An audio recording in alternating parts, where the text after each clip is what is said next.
tao sa taas. Kailangan ng rescue nun. Ayun, meron pa. Kuha ang video na ito pasado alas 2:30 madaling araw kanina matapos gumuho ang isang gusali sa Angeles City, Pampanga. Gumuho. Kala namin lumilindol. Ang gusali, siyam na palapag na ginagawang hotel sa Teodoro Street, Barangay Balibago. Pagliwanag, makikitang patagilid ang direksyon ng pagguho ng gusali. Ayon sa LGU, mahigit 40 construction worker ang nasa loob niyan, nakaligtas ang 20 pero nasa 20 rin ang ipinaniniwala ang naipit sa loob.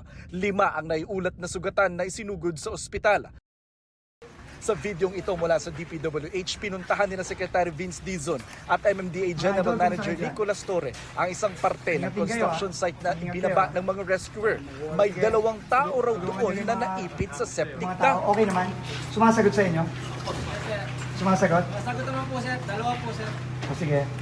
Ano, injured ba? Hindi naman. Yung isa sir, yung sir kasi po nakaibit na po sa big sir eh. Medyo magana po yung patches. Binigyan na sila ng mga tubig. Silang 2 pa lang. May sabi niya may isang matanda sa katabi nila pero hindi pa siya nakita ng BFP. Hindi lang siya mahila-hila kasi may tubong nakadagan sa kanya, scaffolding nakadagan sa kanya.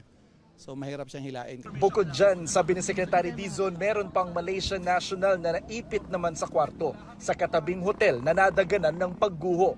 Nakakausap naman siya via cellphone. Okay naman daw siya pero syempre kailangan makuha din natin silang lahat. Basta ang sabi ni Pangulo, tulong-tulong lang tayong lahat dito. No?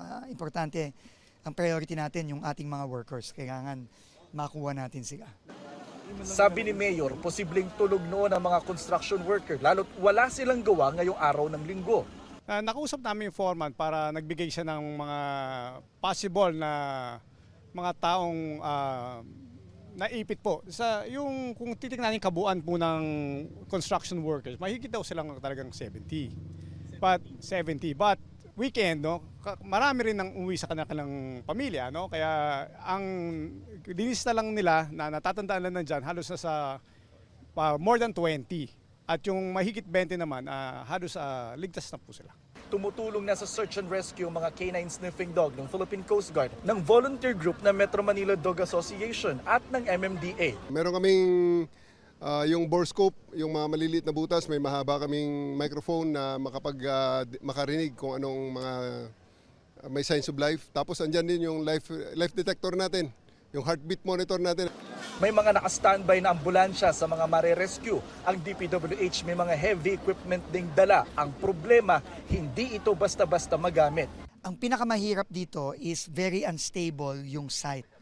No, dahil nga under construction pa to, puro mga scaffolding lang, puro mga bakal lang ang nag-hold dun sa ibang mga debris. So kailangan talaga dito mano-mano. Mano-mano ang pagtanggal ng debris. Mahirap kasi baka ma-disturb yung site lalong bumagsak. No? Ang collapse po ay pancake, so kukunti lang ho yung mga void spaces na pwedeng mapagtrabahoan namin. Sabi ng LGU, kumpleto naman sa permit ang ginagawang hotel na noong 2023 pa sinimulan. Ang problema, hindi raw nila makontak kanina ang kontraktor ng gusali.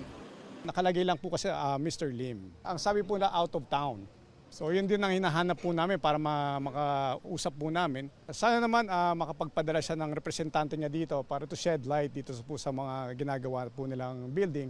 At the same time, malaman namin ang mga listahan na nagtatrabaho nila para makapag-cross-check kami kasi hindi natin alam kung ilan talaga ang natrap dito po sa naguhong gusali po.